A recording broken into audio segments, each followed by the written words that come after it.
Well, it's summer, and we're back with another long-form one-on-one here on Barn Burner. It's a presentation of Bet365.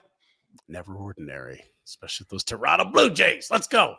NHL futures, Jack's Pittsburgh Steelers, win over-unders. It's all there. Thanks to our pals at Bet365. Okay, so get this. Our next guest is a Canadian sports personality for the ages. His list of interviewees is about as good as it gets anywhere. I'll just list a few from a few sports. Somebody named Michael Jordan, not the Carolina Hurricanes defenseman, because that was Mikel. I think he was from Czech Republic. Some guy named Ovechkin, who I think Trump thought was Canadian. Derek Jeter, very good. He had an interesting party policy. No phones past the front door. He was an gentleman, innovator and a gentleman. Parting gifts. Gift basket. Yeah. Innovator. Amazing. Aaron Rodgers. Was that when everyone thought Aaron Rodgers was normal or weird, or I don't know where we're at. Normal into the controversial waters. Just at the end. Okay. And then outside of the sports world, Will Ferrell. Amazing. I watched bro. Wedding Crashers on the flight home from my summer vacation. I hadn't seen it in years. I was dying. People on the plane like, we're trying to sleep, asshole. I'm sorry. This is so good. Kevin Hart, an incredibly funny man. And how about music, acting, all the above?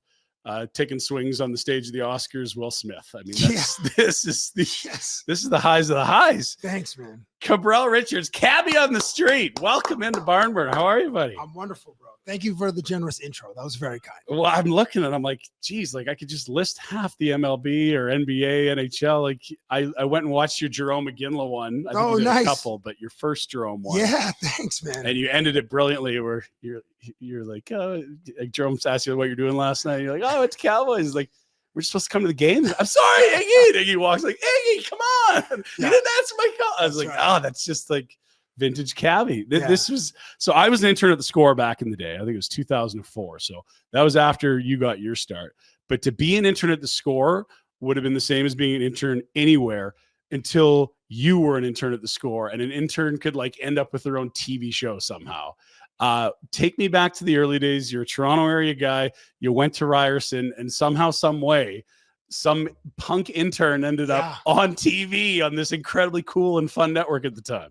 That's right. You know, I got to credit our boss. His name's Anthony Ciccione, and he was like, talent and hard work was rewarded. The Score was such a small media company that it could take chances because the incumbent was TSN, and then Sportsnet had a bunch of money from CTV at the time, and then I believe it was sold to Rogers. No, that's went to Rogers in 12, but it was CTV. CTV is Bell, and that's TSN, and then it would have been Rogers. Would have been like City and Sportsnet. I thought that was maybe it wasn't in like the Bell mid-2000s. Bell Rogers battle, but yeah, maybe you know what? There's been a lot of consolidation in the media landscape. We'll get to that in a bit. Yeah. But either way, so you know, TSN was all the suits. Yes. You guys were the cool guys, and Sports was like, we're going to take our ties off. Look at us go. And you're like, nah, you're not. They're really somewhere there in the middle, but they still had like they didn't have a voice. They didn't, and like their big personalities were Mike Toth and Jamie Campbell, who were great on the air. And then Sid and Tim, who are my cohorts, they just like, we're gonna be our full selves, and we're gonna like, it's entertainment first. Tim likes to say edutainment because you're still gonna try to educate the audience a little bit, but it was full entertainment. And like those guys, we were like 24 years old, and Anthony's like, okay, you two clowns, you guys are gonna host the Score tonight. First, it was like Greg. Not first, but like at the time that we were coming up, it was Greg Santoni and Martine Geyer. And then like Sid and Tim would do, I think they it'd be like a night highlight show in the Mountain Time. Yes, Zone. correct. Yeah, sorry. For some people, like obviously television has changed, sports television has changed, but it was an hour highlight show. Yeah. And Sid, Tim, myself, Adnan Verk, we all started. We were the same group of interns that started in late 98, making $10 an hour, 5-hour shifts, writing scripts for the hosts. And eventually I got to credit Lisa Bose and Steve Coulias, who urged me like, hey, you should do a segment, like do a man on the street segment, because they did the weekends and they wanted to change their weekend show, have it a little bit of a different vibe. And I was like, you know what, maybe I'll go out there and try something. And I met Brian Roy, who my cameraman, my man B.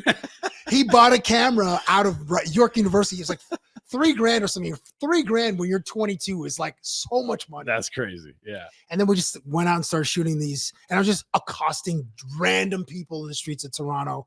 And I'm surprised I didn't get into any fights, surprisingly. And that's how it started. My segment would appear on Sunday nights at like 11:55 p.m. Eastern. So nobody was up watching it. But eventually, random emails would come into the feedback at thescore.ca. That's how old this was, bro. We were getting email feed before Reddit, before Twitter, obviously. Yeah. And some people really enjoyed it. And that's kind of how it took off.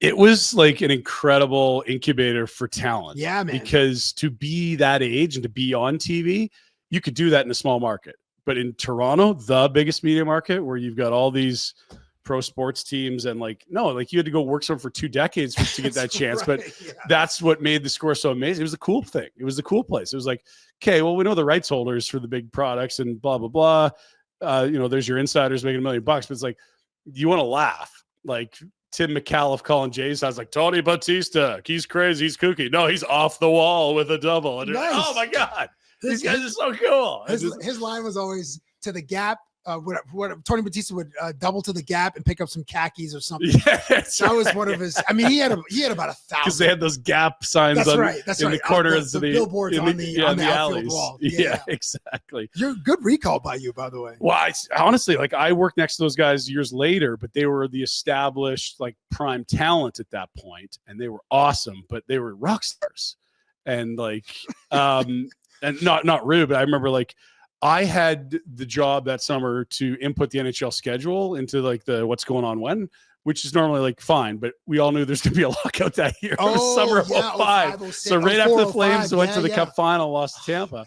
And I'm putting the schedule. We're going to delete all this 2 months. There's no way to play hockey this year. We're going into a lockout. That was a full year lockout too. Mm-hmm. That was hardcore. Our co-host Rhett, who is not here today because we're doing the summer pre-records. He famously credits the lockout for making his life better and worse. He traveled the world, got married, and got fat and played his way out of the league pretty quick. Although it's probably 6 years later. But no, they had a good team. That hurt that team. But I remember being there, and so I got to sit next to Adnan Virk at one point. Amazing. And he's since we had him on the Sportsnet station here that we worked at forever, and he's now still visiting weekly there. And Christian Jack, James Sharman, Martin Geyer's still working. Those 2 soccer guys are the kings in Canada. They're incredible stuff. The accents help. It really does. The British accents there certainly help. Yeah, it's just there's a whole vernacular that comes with the sport, and you just listen. You're like, man, I couldn't pull it off. If you try to listen to some Aussie guy call hockey games, okay, but it just feels weird. With the British, this is soccer. Yes. It needs to be. No, not this. This is football. Yeah, this is football. That's right. Correct. James Sobalski was a guy that was there for a while. He's got a great sense of humor. Elliot Friedman got a start. I think it was Headline Sports. That's right. That's what it was called. Pre the Score. That. It was a really cool place to be. And I remember being so proud to wear the Score T-shirt back in Calgary after my internship a year later. That. And you're a big part of that. That was really cool. Thanks, bro. Thanks. It was a great time. And we were for the formative years, and we were all, it was super competitive, and we all wanted to, it was almost like the way Twitter became in the 2010s, where it was the cool sports bar, and you just want to have the funniest line in the bar, right? Before Twitter became a mess. Yes. So that was kind of what it was like at the Score, where we were trying to outdo each other with either features or access to athletes or production elements. Mm-hmm. And we were small, so our bosses encouraged us to be our full selves and take big chances. So when I eventually elevated to just move on from streeters and just talk to athletes, mm-hmm. It was the goal of every interview was to try to make the athlete laugh or try to crack someone. Totally. And it was very rewarding when athletes would play along. Mm-hmm. And Vernon Wells was one of the first. Vernon Wells, Toronto Blue Jays, mm-hmm. Morris Peterson, Toronto Raptors, and then on the Leafs, because I would interview visiting teammates or visiting teams, but I would interact with the home teams most often. And then on the Maple Leafs, Darcy Tucker and Brian McCabe were my go-to guys for from 05 to 08, let's say, and then guys moved to different teams and stuff, but those are the players that I think I interacted with the most from those clubs. And then, every generation, then it was Jose Bautista Right. for many times with the Blue Jays. And then with the Leafs, it became Lupul and JVR and Nas. They wouldn't give me access to Mitchie and Austin Matthews. They knew what they were Bro, doing. it was like the weird thing, right? I mean, you work in hockey culture, it is evolving, but it's still like it's old school, man. Yeah. I was just having a conversation about Lou Lamoriello 2 days ago. You literally can't have facial hair. Like the Yankees are doing the same shit. You're like, it's 2025. Yeah. They finally guys got with rid of that rule. face tattoos and you still can't grow a beard. Like, Lou, what are we talking about here? And he runs the show he's no longer with the Islanders, but for his whole career with it's still 1995, he was with the Devils. And you had to, a dude had to describe that the guys would be in the room having fun after practice. Lou comes, and Lou would be at every practice up against the glass, just making mental notes, at the GM every practice. That doesn't go away. So then with Lou come in the room, everybody just kind of straighten up. And it was almost like, the teacher comes back in the hallway right after having, being in the hallway for a minute where people in the classroom kind of goof around a bit, and then you just straighten up when the teacher's back. So that's what he was like. And these are grown men, right? These are adult men, millionaires. They shouldn't have to, change the behavior so much because the old school gangsters in the room. But that's so anyway, hockey culture, it was more challenging for a long time to get access to the biggest stars in hockey, whereas the NBA was the opposite. And I've been very fortunate to have great experiences and iconic to me experiences with some of the biggest names in the NBA, thus some of the biggest athletes in the world. Hockey was weird. I only interviewed Sid 8 times, and Sid is going on. And that's over 20 years. You're probably talking. Sid is I guess this might be year 20. Yeah, because he was 05-06 was his first. Oh yeah, so this will be year 20 or year 21 for Sid. 8 times, bro. 5 and it was Heisman. We got the Heisman so often. We're nah, Sid's not doing anything. Sid doesn't want to do anything. Is what they would tell us. It's even you look at the wear the suit to the game, and you're like, does that make any sense, or are we just holding tradition so that Don Cherry doesn't yell at people? Right. What are we doing here? It is what about wearing a suit for 10 minutes from the hotel to the bus and then getting out of it and then putting it on for the 10-minute bus ride back to the hotel has anything to do with the sport? It's about respect. And that's it's actually kind of about just appeasing old people that did it that way. That's really what it is. Yeah. I mean, baseball dudes are just wearing jogging suits. Yeah. And it's baseball, I think, is the oldest of the 4 sports. And it's disrespecting baseball when, the Dodgers will come in or dudes are walking in with flip-flops and cargo shorts. It's not disrespecting, but anyway. Okay. So you get your start 01, 02-ish in terms of Cabbie on the Street becomes a show. Yeah, great. When did it stop being just streeters and you got access to players? Did it happen quickly, or did someone have to go for war for you at the Score? Because, it's the brilliance of it is that awkwardness or that something, a little bit of uncomfortability or just how not normal the interview is. You said crack. It's the perfect word, to crack, because guys get in front of cameras and they get into this mode of just spitting out cliches and, the answers aren't necessarily always super thoughtful. And then your shtick breaks down that wall that is that traditional sports, hey, deep pucks, one shift at a time, that whole thing. Right. Yeah. And so, at some point it's okay, we got to get some athletes in front of Cabbie. But I don't know if I'm the comms guy that wants my team to do that first. I want to see it go somewhere else first. Bro, that still exists. I don't want to say his name, but there's still a guy who is just oh my gosh. So for timeline, 2002 to 2004, I left the Score and I went to Sportsnet and I hosted a magazine show too. A bunch of NBA stuff, right? Yeah, NBA XL, and then I was a contributor on J Zone. See, these are 30-minute magazine style weekly shows, and my contribution, I was a producer on the show, so I would cut features, and then I would have my own little signature interview in J Zone. So that would be me interviewing. I got very lucky to interview Pedro and Pedro so that was I think the first huge one for me. Pedro, Boston Red Sox, he'd won, I don't know how many Cy Youngs, maybe 2 or 3 in a row or something, or 2 or 3 in that era. And I asked him if we could do a pitching game. Oh. We found a radar gun, and I said, Pedro, can we throw with our left hands? He's like, all right. So I throw 30 on the gun with my left because I'm right-handed and I'm fat. And Pedro threw 60, bro, with his left. The guy was throwing 95 with He's nasty. crazy movement, with his right, but then 60 with his left, and that's dirty. Him like goofing around with me on like a non-pitching day was like so big for my confidence. And working on the NBA show, I got access to some of the big stars. Yeah. Kevin Garnett we went to an all-star game in Atlanta, and I asked him about playing. He was with the Minnesota Timberwolves at the time. I asked him about playing basketball at Prince's house before Chappelle's show, before we heard Charlie Murphy talking about, playing basketball at Prince. And he joked around with me, and I was like, oh, this is Kevin Garnett. Like, he's one of my like man crushes. Like, so once I was able to crack like that level of the video game, so now I'm like elevated. I've leveled up to athletes. When I came back to the Score in 05, it was just athletes. Right. And that's where I would have a feature where there'd be like 4 or 5 or 6 different athletes from different teams, all talking about the same thing. We do topics. Topics, yeah. And we just have to not wait them out, but we would take a little bit longer to try to get various people in them. So it seemed like, oh man, we got everybody in this one particular. So you could ask a player 6 questions and do 6 different teams. You make 6 different shows. It would take a while though. You got to build up the catalog, right? Yeah, but then like I wouldn't be wearing the same clothes. So it was a bit of a juggling act as far as how long to release a particular episode. And sometimes we just released it like, oh, he's wearing a blue shirt and a yellow shirt, but it didn't.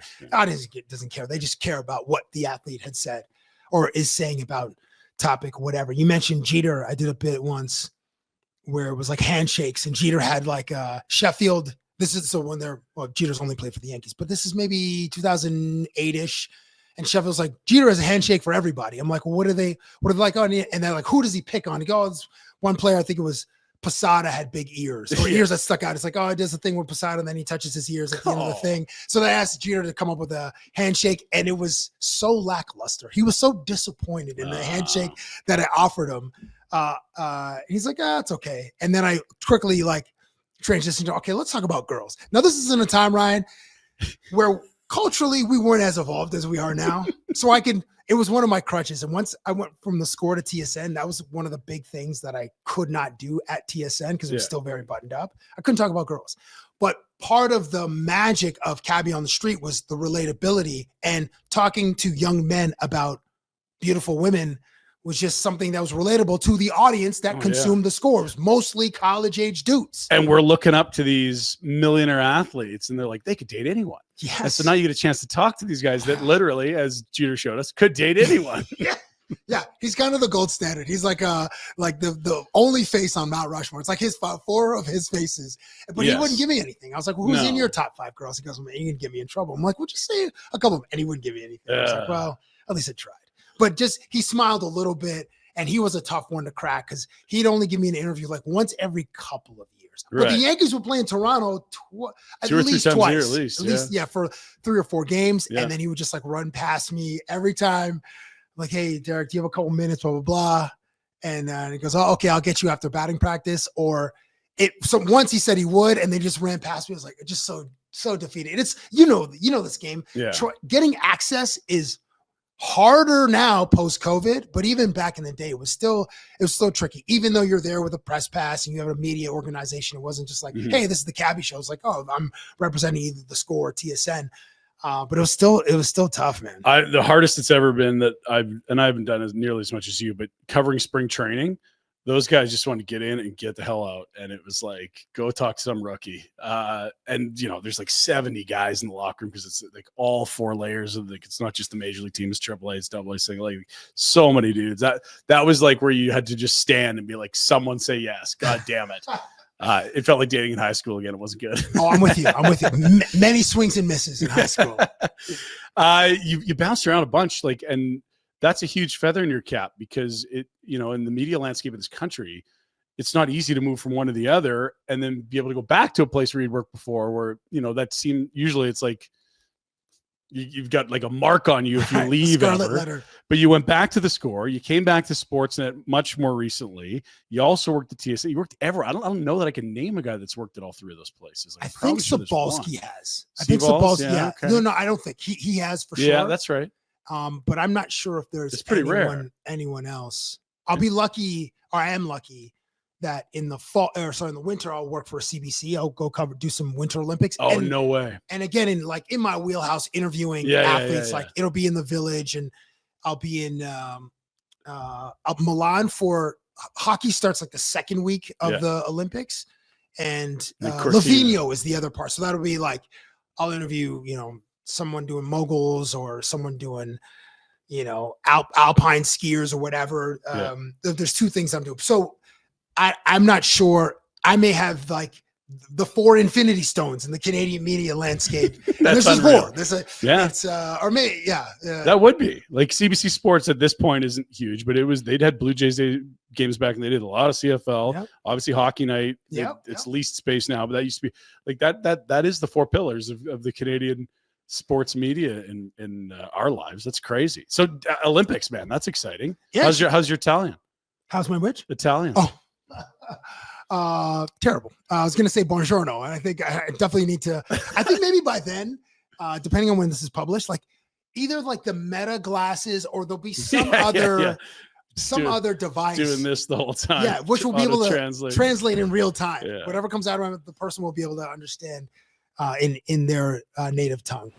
You never need a lawyer until you need a lawyer, and then you need McLeod Law. They are the Calgary law firm. Calgarians, people that understand how our city works. So no matter what your legal needs are, it's simple. McLeod-law.com, or hit socials at McLeod Law LLP. Peter Klein, you know him as the personal injury guy. Well, he's also your long-term disability insurance claim guy. Make sure you check in with him if you've got an issue collecting for the benefits you've paid for. Shane King, a partner in the Litigation and Dispute Resolution Group. Employee rights, if you've been terminated, make sure you're being treated as the law requires. Shane, always using practical and easy language, no legal mumbo jumbo. It's the Calgary law firm, and the only one you need to know whenever you need a lawyer, it's McLeod Law. Well, it's summer, and that means it's air conditioner season. Yes, we don't need that in the winter, but it does get hot here in Calgary in the summer. And here's the deal from our good friends at Crystal Waters right now. 10% off a brand new air conditioner and a year of free preventive maintenance. Crystal Waters is your crystal clear choice for all things residential plumbing, heating, cooling services. We're talking 23 years of experience and over 30,000 projects completed. It's your clear choice for sure. Here's how you get a hold of them. 403-219-4100. Head to their website, crystalclearcalgary.com. Crystal Waters Plumbing and Heating is your crystal clear choice for home comfort. Hey guys, it's Pinder. All throughout the year, Village Honda brings you the Pinder Report for the latest in what's happening in the sports world, and maybe the odd crocodile and snake. But today, we are at your dealership for life in the Northwest Auto Mall. Let's see what's happening at Village Honda. A reminder, if you're selling your vehicle, Village Honda, your dealership for life, wants to pay you. 24 hours, cash in your hand. You don't even have to buy a new one here, although I think you probably should. Village Honda, your dealership for life, online at villagehonda.com and in the Northwest Auto Mall. And we're back with more Barn Burner. You noted when you went to Sportsnet, you got to do a bunch of NBA stuff, producing shows, your own bits. That would have been interesting because to the point you made earlier, you're getting some access in hockey, but in the NBA, you're just reeling through all-stars and like mega studs and like the biggest names in the game. Was there one or two that struck you? Like Kobe having passed, you probably look back differently at the chats you would have had with him, but with like, is there a couple relationships where you're like, man, that was cool? Well, the Garnett piece, the Garnett interview was big for me. That was 2003. And then I got to host a charity game for Vince Carter in the summer of 2003 because he left the team in 2004. Okay. So that was big too, because Vince was like, he was huge. Massive. And he's the reason we got good basketball players now. The like Vince Carter generation effect of is Canadians real. is Vince Carter, man. And I hope that Shai Gilgeous-Alexander is the next wave of inspiration to young Canadian and there's talent. a bunch of them. Like it's not just SGA in the NBA. You got a dozen really, really good Canadians. Yeah, Jamal Murray, Dylan Brooks, Kelly Olynyk. There's a bunch of guys. Point being, like, I've seen him go to Ticats games and back in Hamilton. I'm like, yes, that's awesome. And I see the kids in the press conference with the Larry O'Brien. You're like, all right, this guy seems really grounded. I love this. I this love is that good for Canada. Yes, I'm sorry to cut you off there. I love that he'll even go to like the neighborhood pizza shop. Like he had a post where he said Pizza Nova. I know Pizza Nova doesn't exist out here in Calgary. And we can get into a separate conversation about why the pizza shops out here, like you can't get pizza by the slice here. And that's like culturally a weird thing. Like there are great places to get full pies, but pizza by the slice. It's late night outside a pub. That's about it. It's like Canadian Unlimited and I think or whatever it's called, and then Pizza 73. I think maybe. I don't know they do slices. Yeah, it's rare. It's rare. Yeah. Anyway, so Vince was a big one, and then Kobe was the difference maker. That would like really help me level up. And then just when, I never got to ask him why he let me be like the goofball that he's like, all right, I'll lower my guard. Yeah, I'll say yes to this. And also like, I'll have some fun with this idiot. And that was he. We used to send, so as a calling card for Cabbie on the Street, we would send out DVDs of like Kobe interviews to get access to other players. So like then if Kobe said yes, you guys got to say it. But it wouldn't work with us with the Pittsburgh Penguins. Like it was harder to get Sid than it was Kobe. And that doesn't make any sense. No. And like if you're in Canada, you might miss the context, but like a small percentage of people know about Sidney Crosby in the States compared to Kobe Bryant. Everyone knows who Kobe Bryant is. Yeah. Yeah. So you got like the biggest sporting star maybe in the world at the time. Like he's, he had the Italian roots, like he was global star. Yeah. Yeah. In China, people would watch that interview. They love basketball. Yeah. He was one of the first NBA players to embrace like the Chinese market. He was the first to do like the Asia tour. Mm-hmm. And because he was a champion in that culture, like champions are just so respect. I mean, it's same here too. I shouldn't say just in that culture, but because he was a champion, 3-time champion, then became 4-time, then became 5-time. Like that established the blueprint for LeBron and D Wade and, the others that followed Kobe to like make it a part of their summer tours to go into Asia and just grow that fan base. So Kobe was like the biggest one for me, just having yearly conversations. And when he would come to Toronto, because LA would come to Toronto and play once, I would make a point of trying to like accost him during practice or whatever, and just get like 2 or 3 minutes of something stupid. But he always played along, and it was awesome. Did you get a chance to chow them after that like 82-point game? Because the 81-point game? Yeah, like he shredded the Raptors, and that was pre-title. Like that was probably like right in the middle of a nice dark era for Raptors fans. Like, yeah. Vince left, they get shredded, and you're not close to a contender. That's right. I think I spoke to him before. It was January of 2006 is when it happened. Okay. I think I spoke to him just before that, and then afterwards, I don't know if I would have brought it up because it was like such a pain point for Raptors fans. To get 81 points scored on us.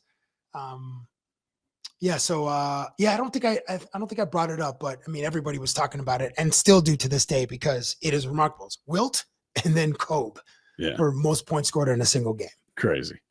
It would be weird traveling a bit because I guess this is the same with all media. Like in Canada, people recognize you coast to coast. Like you're on national networks, the 3 big sports ones.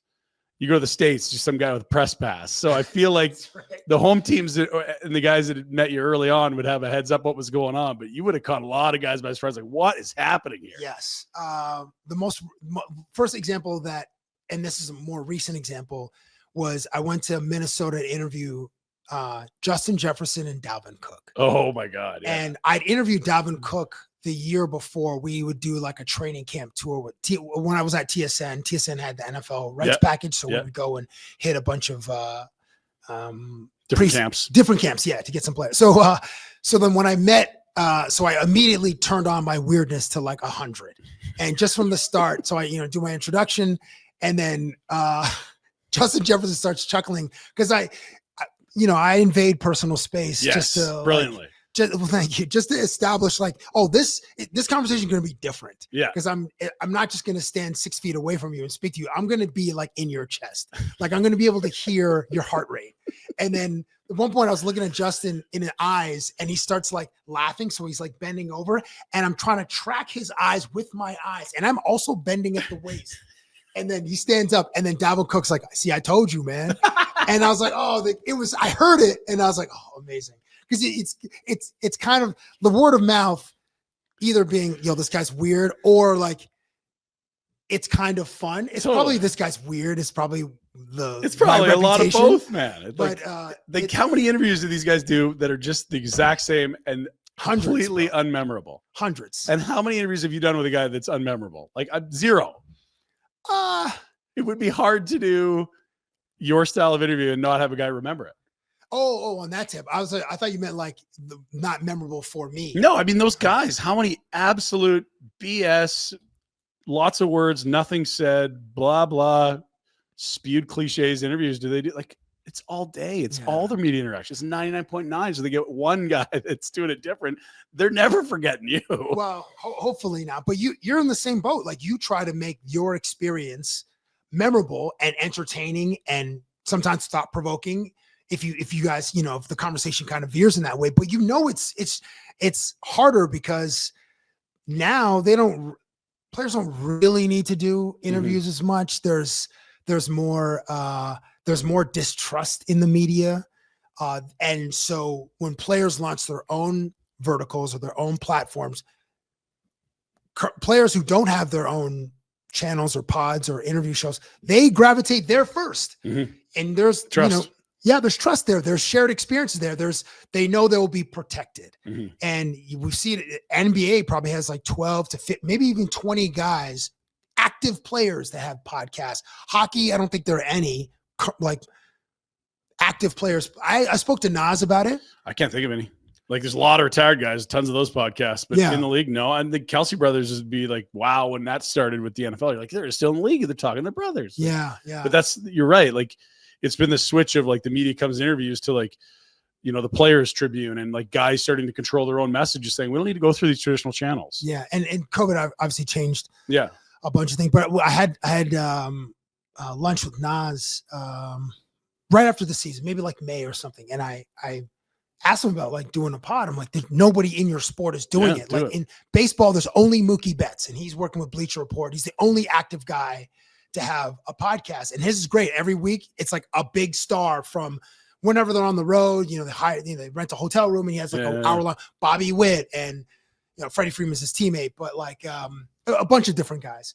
And then in football, there's the Kelsey brothers, the St. Brown brothers. There's Von Miller has a pod. Micah Parsons has a pod. Like some big Parsons and the Kelsey brothers are like huge. Those big names. So Nas was like, I've thought about it, and I kind of want to do one, but just with our sport, if we're on, say, a 4-game losing streak, and then it's like our day to record, it's going to be hard to come in there like bubbly and like having a good time when you just lost, 7-1 to Colorado. Sure. But then so he's like, it's the optics aren't the best. And I was like, I understand that, but like, I said, I understand, but I hope that somebody breaks the mold. And it'd be cool. Like, we're missing a lot of access, to be fair, aren't we? Those shows tell you the things you can't get in the other spots. And even if it's athletes, like in hockey, I know the protection of the shield, to borrow a phrase thrown around in the NFL, but protection of like, it's, we would still get some nuggets. I know like Biz and Ryan Whitney, they get amazing stories, and they often share some of their own to like level the playing field. But we'd still like, if Brad Marchand did a pod, and the Chuck brothers should do one. There's your pod. I mean, I don't know how, like, I feel like Brady's got the dad's body and Matthew's got the dad's personality, right? Like, Brady's physically imposing, and Matthew's big, but he ain't that. No, but he's got Keith's swagger, right? And so it's interesting how that. But you're right, like that'd be a smash hit. Yeah, it'd be awesome. But it's the league's just a little too worried about ruffling feathers. Like, oh, he's doing a podcast today after losing 4 in a row. Yeah, why isn't he out there shooting more pucks? Like, it's just this old school nonsense. And I think the fans, and you probably know this too, just like every once in a while looking at the comment section, they would just, because of the way the hockey culture is, I think they would be all over players too. Like, oh, bro, you're doing a pod, like you guys just lost 6-5 or whatever. I think the players would feel heat from their fan base as well, unless some team is like the 2016 Golden State Warriors and lose like 9 games in 82. Like, it's not going to happen. So the Panthers can do it. That's it. Yeah, maybe. Yeah, maybe the Panthers can do it. Yeah. But yeah, it's hard. So you know Nazem pretty well because obviously he had the Toronto roots. You said he was one of the guys in the Leafs room that you could get closer to. He's been here for a couple of years. I know the year one. It's interesting. I don't know him terribly well at all in the sense that like you're always aware of him. He's a real good player. Wins a cup of Colorado. He's in the biggest market in hockey, so you always get to see a lot of him. You're not unaware of him, but he seems to be a guy that thrives a little bit of that chip on his shoulder. I would say that. And I think, for a fan base that didn't know him as well as you would have in Toronto and Colorado, I mean, those markets are so small. You don't see a lot of media out of a lot of this U.S. It's a huge city, but it's probably the fourth biggest entity there. Like you've got an NFL team, you've got an NBA team, you have a Major League Baseball team. Like the spotlight's bigger here. And like year one here, he comes in, it's Daryl. It's not a good start. You could tell the coach and player weren't on the same page. And it wasn't just Nas. Huberdeau was the same thing that year. They went from like a lot of people, I think like Frank picked them to come out of the West, Sarah Valley, amongst some other insight. Like they were supposed to be great. And they missed the playoffs. And that was in the year that they had the second round versus Edmonton. That was he came that summer. Oh, because that was Kachuk, Gaudreau, Lindholm. Oh, you're right. My bad. And then You're right. Johnny leaves in free agency. 30 goal Matthew asks out. Yeah. And that's what Huberdeau and Uyghur come in. Right. And then they move Monahan's money to bring Naz in. Right. And you're like, okay, it's a reload. Like this isn't a team that's torn it down. They're just swapping out different stars here. And Huberdeau and Johnny had the same number of points that year. Like this is gonna be fine. But you could tell Nas was not on the same page as Daryl, and it wasn't alone. There's a lot of guys, and that the room maybe wasn't as tight as it could have been. And you're just like, man, this is year 1 of 7. Like, he's not young. This is going to be tough.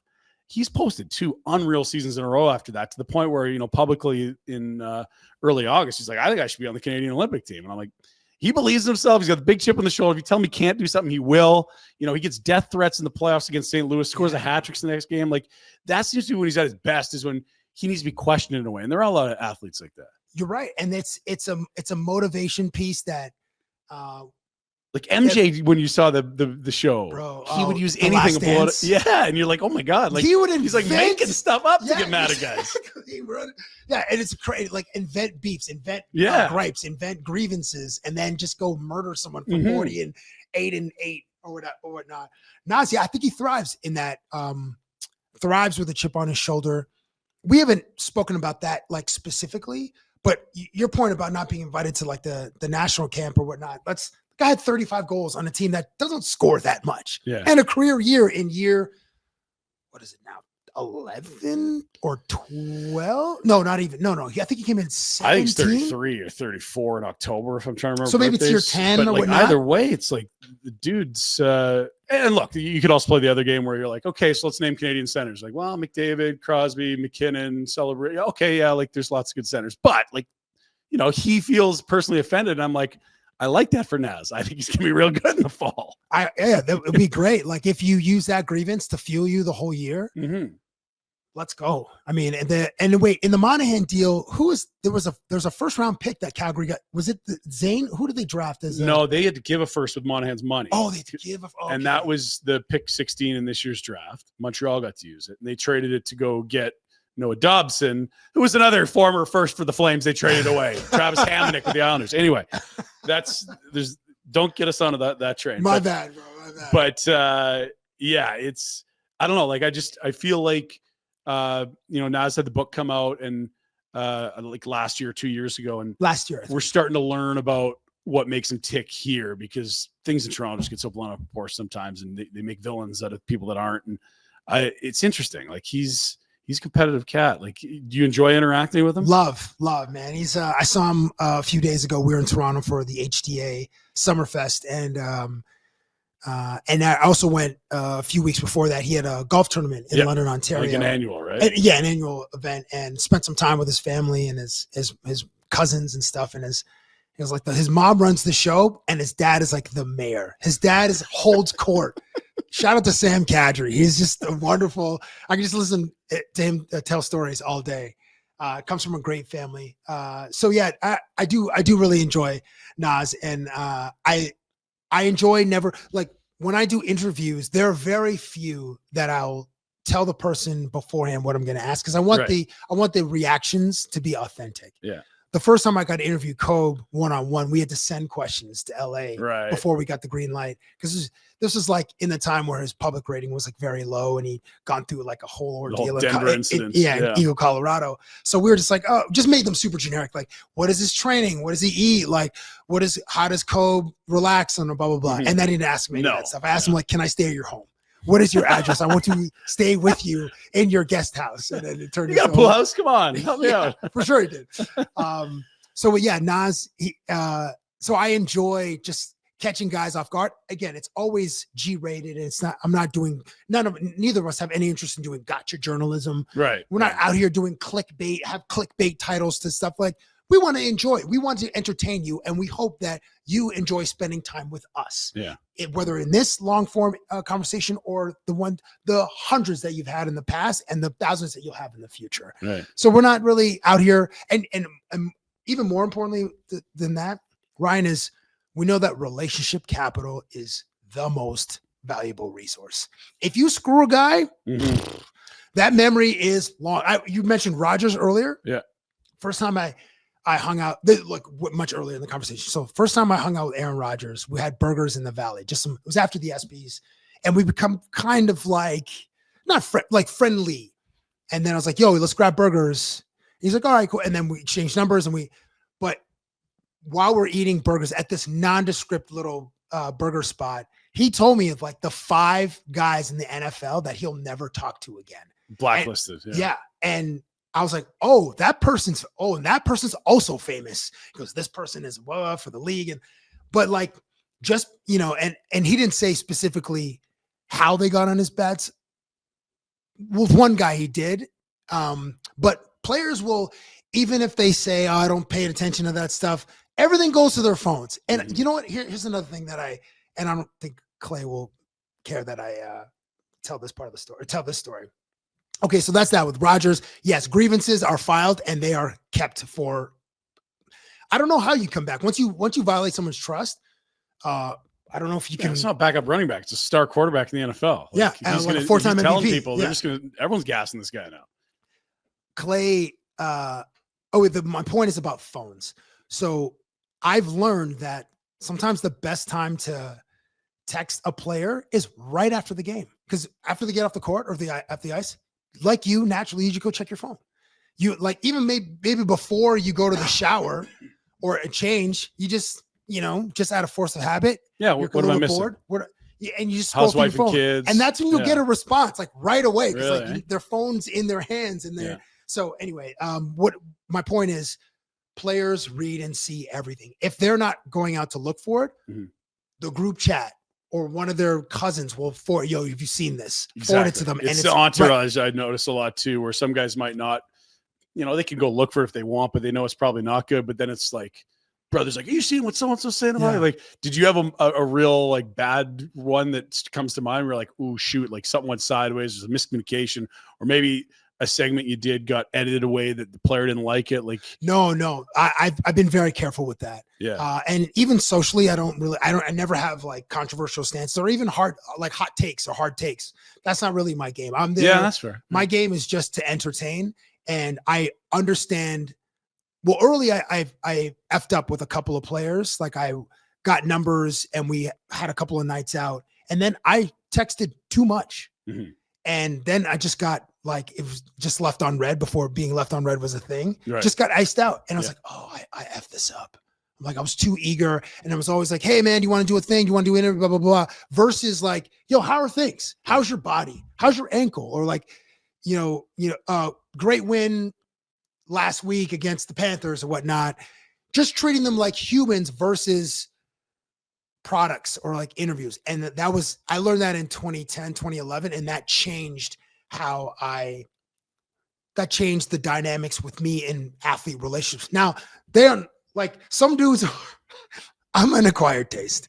So there are some guys in the NHL who previously will hit you back right away. Now it's like every like 4th or 5th text, I'll get a response. So I'm like, I know where I fall, and it's probably my own fault that I've effed this up. But relationship capital, very important. And the timing of when you hit up an athlete, either to say, yo, congrats, I was sick, 30-point game, or nice hat trick against Buffalo. the timing matters too. Yeah, I've always found like when guys like for our show, it's more like people working in upper management, less players. I always feel like players get more interesting after they retire. Then they can let their guard down, tell some more stories. You're not worried about burying someone that's still playing or a GM that's still working. You get a 50-year-old in, they'll tell you everything. Whereas like, you get guys with agents and new contracts coming up, and like it's PR is a big part of a professional athlete. These are, $100 million institutions and entities. You got to be careful what you say. But I would always think like, I don't bug people in front offices around trade deadline. Like their phones are going nuts, but it's like dust settles a week later. It's like, okay, walk me through how this went here. Like, what was this team saying about that guy? And you get stuff then, but it's the timing thing is real. Do you find that the barrier is a little bit lower based on the timing? Like, I feel like executives are certainly, and since you work in the media, they're cagey. So you're not going to get totally. And the other thing is, like, you might get the full story, but I'm not trying to get a trade broken. Like that's not what I do. Like there's been an opportunity to do it once or twice, and I'm just like, no, this isn't my gig. And if somehow this is wrong, this isn't who I am. I'm not an insider. And so, the trades will break, but if I want to understand the trade, like leave it a week or two and then you'll get the story. You're not going to the day of it's no, but again, that's not. Outdoor.dental is dentistry with no drills, no needles, and no stress. Yeah, it's one of the most cutting edge dentistry places around. But on top of that, they have this Soleil laser, which helps with dentistry, but also a snoring treatment, 2 pain-free 15-minute sessions. And you can tighten the soft palate in the back of your throat, which leads to snoring and hopefully reduce your snoring significantly. It's worked for me a ton. I'd recommend you do it as well. And if you've got extended health benefits, might be covered for most of that as well. Sleep better. Get a person next to you can sleep better. It's a win for everyone. Check in with Dr. J at outdoor.dental for all your dentistry and snoring cure needs. Super proud to have partnered with Origin Brewing, who make our 2 delicious beers. Barnburner Blonde, great in the summer, crushable beer, favorite for everyone, crowd pleaser to be sure. And if you like something a little hoppier, how about the Afterburner Pale Ale? They've also got their summer drinks going, that hard iced tea, hard seltzers. They've got the Gosas, famous beers they've been making for a long time, homegrown lager. They've got the Rockyford Raspberry, all kinds of incredible beers. Check it all out at originbrewing.ca, and you can stop in at their 2 locations, 60 Spruce Park Drive in Strathmore, and their new location in Calgary, the OC. Origin Calgary. You can find it at 943 28th Street Northeast. They've also opened O-Dogs, a new menu there for you to get your hot dog on. Chili, poutine, however you like your dog, they got it at O-Dogs. Check out Origin at your local liquor store or the Strathmore and Calgary locations. It's not easy to please everyone, but I know one place that does. That's Greta. Greta Bar in Calgary on 10th Ave is the place to be, whether it's live music, hundreds of arcade games. We're also talking global street food, happy hours, industry days, corporate parties. It's the one-stop shop for all things fun, young or old, 18 plus. You got to go to Greta Bar. For more information and all the good times, head to gretabar.com.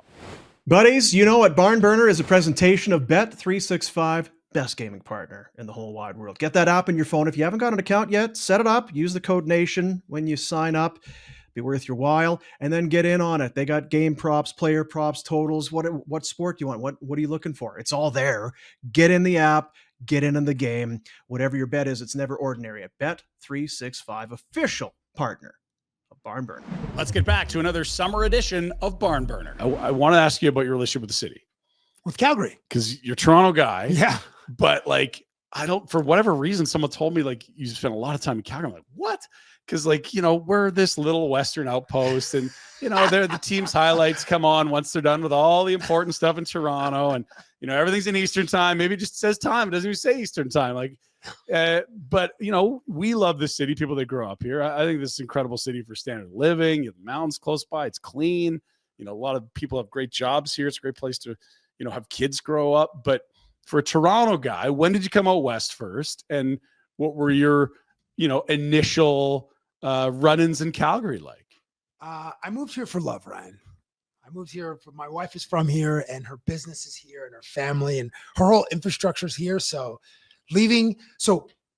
the stop in between Toronto and Calgary was Las Vegas. And I worked there for a couple of years with Bleacher Report. And Vegas is awesome. I understand why Mitchie went to Vegas. Yeah. And a good friend of mine, Joel Ward, is an assistant coach under Bruce Cassidy, and he works for the team. And yeah, having lived there for a couple of years was great. So moving to Calgary versus Toronto was a big step, but I love my wife. So I moved here, and the city, one of the big differences between Toronto and Calgary is there's a lot more green space here. I have 2 young kids. So having playgrounds and parks to take them to is awesome.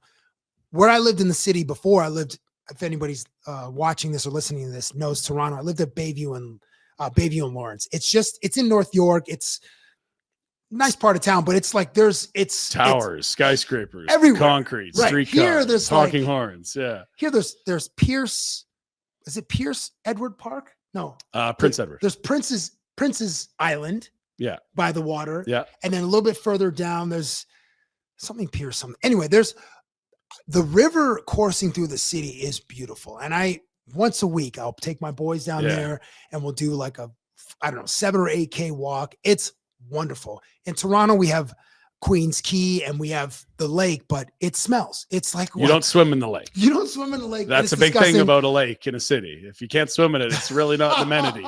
It's one of the great lakes, but you can't. So you get in there, you come out with a third eye. It's not great, or an appendage on your shoulder or whatnot. So that's and the Calgary is more culturally diverse than I thought. When I take my boys to the library, the Central Library is beautiful. It is. I love going to the Central Library.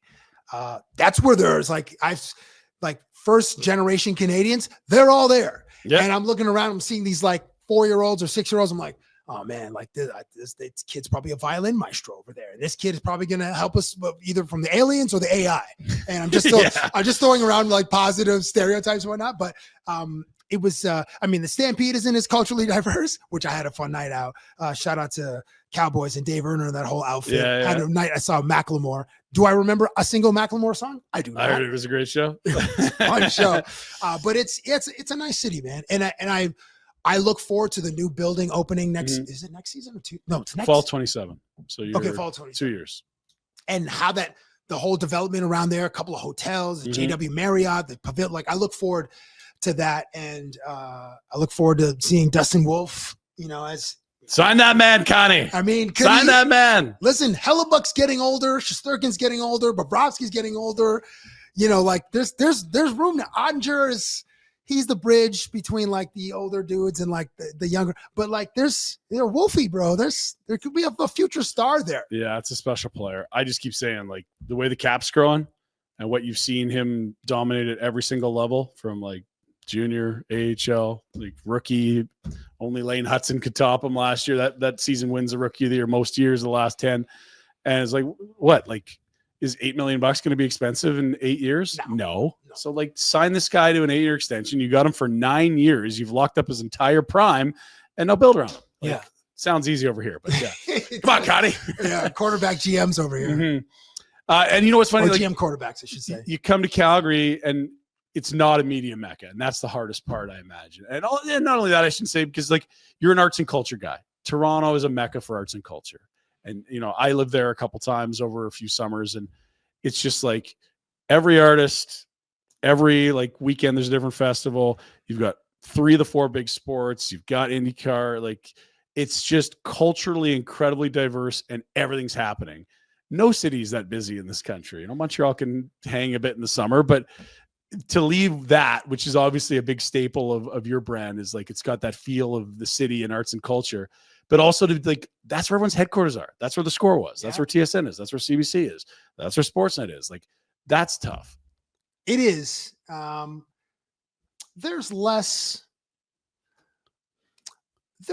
importance in being in a major market in the way that the media is produced, or media and content's produced now versus like 10 years ago. Sure. The biggest example of that, and this is, I'm nowhere near this person, I'm like 1% of this person, is Pat McAfee's studio is in Indianapolis. Yeah, he could have gone anywhere. Could have gone anywhere. And he went to ESPN and stayed in Indianapolis. They didn't have to go to Bristol. Exactly. Or whatever, right? Yeah. So, he is, and in the podcast space, Joe Rogan, it's another one. Like the guy was in LA and, had his studio in his garage and then just moved to Texas, moved to Austin. Mhm. And people like Joe Rogan's not going to anyone. Like you have to go there. Same with Pat McAfee. LeBron went there. And he fired off a bunch of hot takes. So, could what you're building or could maybe what I could build out here be something similar? Yeah. Maybe a lower scale. So, I mean, the sky's the limit and there's less importance. And now granted, there are fewer people coming through here. Yeah.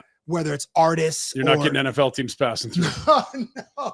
Like I might have to go to, like if the Vikings come up to Winnipeg for like either a preseason game or part of their camp, that I might have to go to Winnipeg. That's a big if, Cabbie. I don't know if that's happening. Well, listen, there's a growing fan base. Like Winnipeg, weirdly, is like the Canadian hub for the Vikings. Oh yeah, Vancouver, Seattle, out here.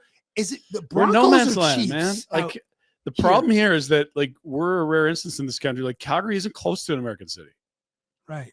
Like a big one. No, like you have to get on a plane. You can't drive the one in a day. Yeah. Like you can go to Billings, Montana, but like what, you got single A baseball? Like no. Whereas like, you got Buffalo across the way, Detroit's Toronto, not far, Montreal, Boston aren't too far, Vancouver, Seattle right there. It's like here you've got like the emptiest state below you. So what is the either anecdotally or if you're in fantasy football, like what's the NFL fandom? I think like there's a lot of the Bills love that you'd see just because of all the media being based out of Ontario. Okay. And then like when the Seahawks were good with neon, you could tell the new Seahawks fans all neon. It's never the gray John Kitna, Ricky Waters shit. When they were actually good, there's a lot of Seahawks. I don't know how much that was bandwagon. Shout out to Sean Alexander too. Yeah. 1 year he won MVP and they went to the they lost to Pittsburgh. 4-touchdown game. He was a monster in fantasy. Yeah, that's right. But yeah, like it's a total smorgasbord. Like there isn't a team here there isn't one team. Anecdotally, from like a fantasy football league that I'm in, Niners, Broncos, and Chiefs are the three teams that have like a few guys in this one. And this is like such a stupid small sample size. But those are the three teams that have resonated in this particular group chat. And Niners, Chiefs make sense. Like they both been to the Super Bowl a lot. Yeah. And those are like generally just popular franchises. That's right. So yeah, I know a bunch of Broncos fans that you mentioned, Niners fans for sure. They're around, but it's like I got buddies that are Philadelphia, Tennessee, bandwagon Patriot fans are going away. Whatever. Cam Ward, let's go. Yeah. So wait, who's your squad? Lastly, before my grandpa, it was Saskatoon, and when he's from Saskatoon, he grew up there, like big Saskatoon guy, and the winters are just gnarly, right? Like imagine here in the winter, but just windier and colder. Like no thanks. And so he would go down to San Diego in the winter. We go visit. So I got to go to a bunch of Chargers games like every other winter.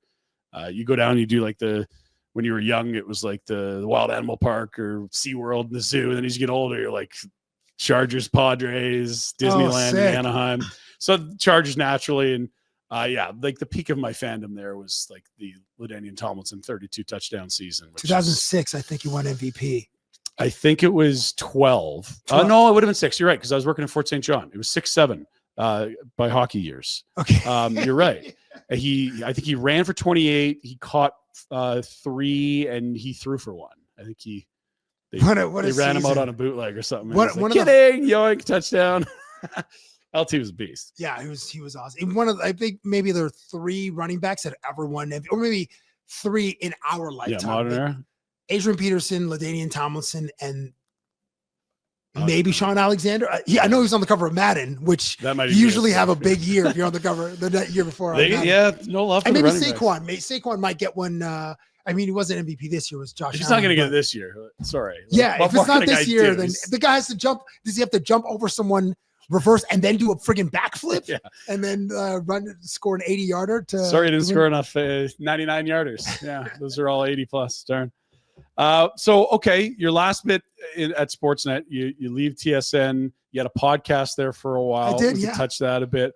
And then the landscape in our business changed a ton a few years ago with the, I guess, softening of like gray area of legal gambling into legal.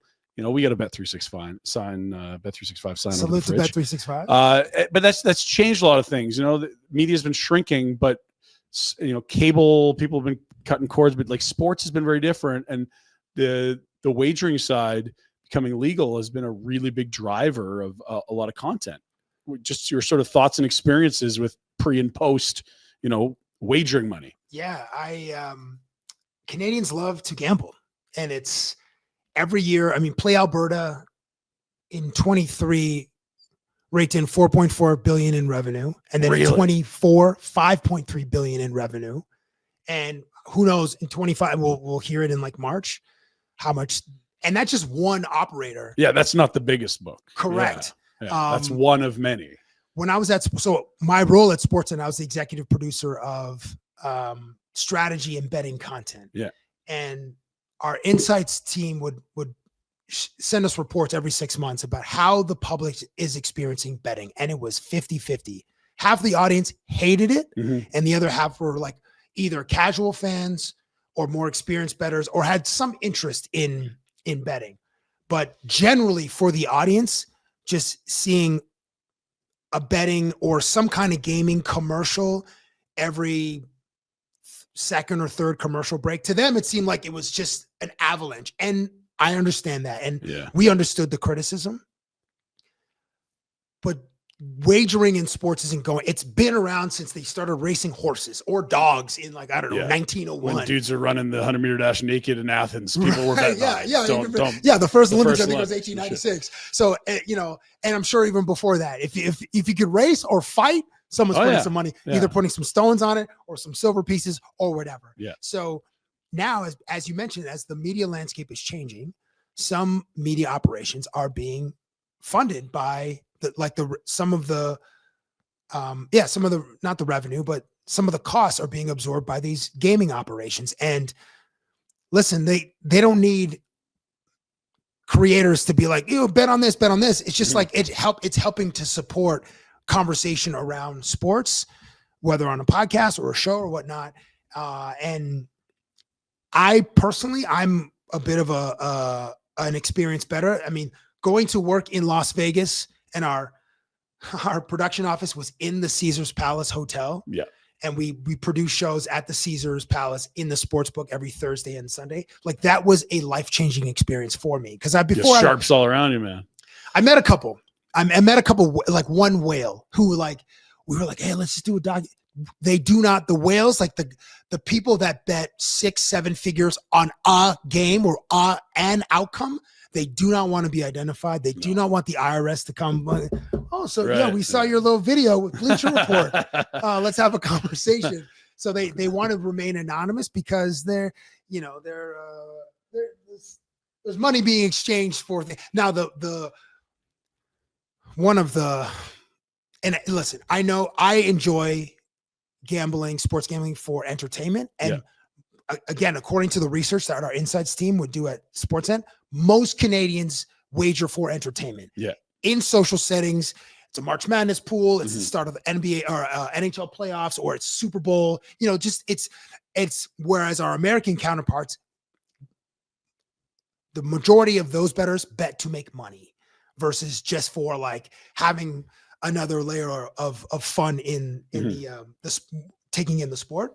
Interesting. And it's serious. And I know that gambling has affected many families and it's a serious thing. It will also, the integrity of sports lies in the balance when, the FBI or the Gaming Commission finds like lower tier players that are trying to make 80 grand on an under 3.5 rebounds like Jonte Porter did. Like I think it was a Cleveland Guardians pitcher. First pitch of an inning being a ball, like little minor stuff that doesn't affect game outcomes, but it's just you open that crack. Yeah. And you will be caught. Like there's no way you won't be caught. So the squeeze is not worth the juice. So these entities, these surveillance entities that exist are actually protecting the integrity of the games. And I know we live in everything's rigged culture. Sure. Conspiracies everywhere. Yeah. Conspiracies everywhere. And everything, like there's no free will, or it's just everything is like, but when it comes to gaming, there's no way you won't be caught. So the deterrent of either your career is over or you're going to be looked at as some version of a cheater forever. It's just not worth it. So it's just so stupid to do it. Now you can bet, you just can't bet on the sport that you play. Right. So when you're teamed with like running this department for Sportsnet, like it is a bit of a challenge in the sense that like it's not just like, hey, make this bet. And I know when it became legal in Ontario, that kind of was how some people started. But it's just like, you're not going to win overtime. You're not a sharp. If you were, you wouldn't be telling anyone. You'd be in Vegas. That's what sharps do. And the people that say, oh man, that's just ad nauseum. Every commercial. It's like, well, they're allowed to buy ad space, and they haven't been allowed to advertise forever. So they're going to start advertising, right? Yeah. So I understand some of the frustration there, but at the same time, like, God, I love putting $2 on a team when they're down 1 goal in the third. And that is no money that affects my life. And that is not keep my kids from going to college. But now I care. I'm with you. And so I think that's sort of the secret sauce. So when you're tasked with running this part for Sportsnet, how do you sort of take your, like, what is good gambling content right now?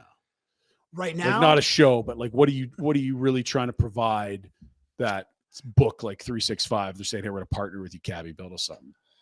Well, or was that the challenge, I guess? No, that would be a challenge. It would like make gambling a part of the regular editorial content. So if you're having a conversation about the Flames, then you could sprinkle in, oh, well, these guys are 15-1 favorites to win the Pacific Division and 30-1 favorites to win the Stanley. Just like small mentions like that. But more importantly, rather than saying you're an underdog, say, they're plus 200.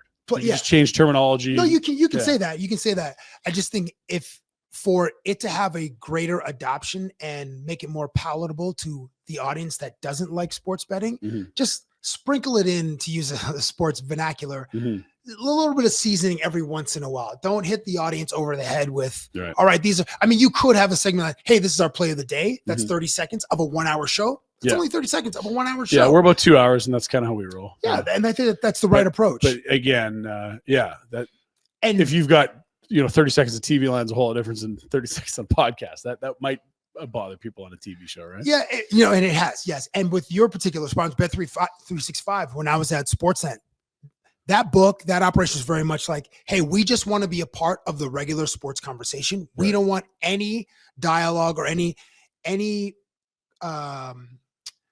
kind of suggestions for bets or for wagers. Okay. Just let the information speak for itself. Yeah. If you're speaking about someone on a heater, I would say on a heater, but like if you're talking about, hey, this person's scored in 8 straight games, which we would say is a heater, then hey, and then they're playing the Chicago Blackhawks, like, hey, this person, and in the last 5 games they played the Blackhawks, they've scored 3 times. Like, oh, that's telling the audience, like, here's some information. Yeah. Here's some facts. And then use this information to inform your wager if you're going to wager. Sure. But don't say, hey, this is the play today. Yeah. So I think you guys are doing a great job with that. What's next for Cabbie? How's fatherhood been treating you? You got 2 young kids. Man, it's like you've never realized kindergarten or grade 1 was such a big thing until you're trying to keep kids busy all day. And it's like, oh my God, all day. I'm not. Oh, it's going to be. You're not there yet. Not even there yet. My guys and my little boys are 18 months and 3 years old. So it's hard, and we're doing it. And my wife is in her algorithm looks very different than my algorithm when we open our phones. So I think this is called the attachment theory, where we're raising our kids without nannies, babysitters, and daycare or day homes. So they're with us full on. Yeah, it's like it is. So we have to play man-to-man defense. Mm-hmm. Sometimes it's like, I'll have the mornings where I'll go work and just, I literally go to the library in my neighborhood, and that's where I don't have any distractions. I'm not getting up to go to the fridge or go to the pantry or have one of the little guys in my office when I'm trying to knock out emails or work on presentations. And then I'll, in the second or after the nap, then I'll go for the walks by the river and whatnot.